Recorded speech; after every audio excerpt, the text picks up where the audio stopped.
If your 4Runner does not have the threaded frame inserts, then we will show you how to install your rock slider with the hardware we have included.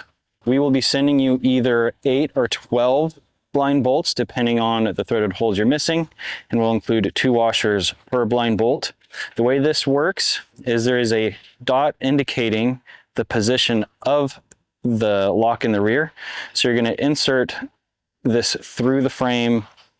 You're going to rotate it 180 with your frame plate on the truck, and then you're going to place your washers in between this nut and the frame plate to give it some distance, and then you'll torque this down to no more than 18 foot-pounds.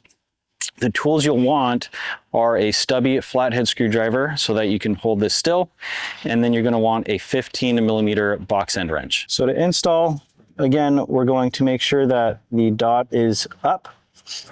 I have my washers already on. I'm going to go ahead and loop back this nut all the way out, insert it into the frame, rotate this over, and see how that blind bolt's already engaged. So we're going to use our screwdriver, hold it down into place. I'm just going to tighten this by hand until it engages.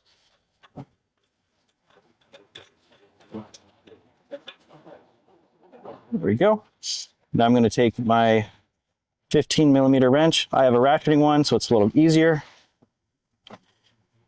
So I'm going to place this over and then use this screwdriver to hold it into place. So anything more than 18 foot-pounds you don't want to do. So as long as it's nice and snug, the rock slider is good.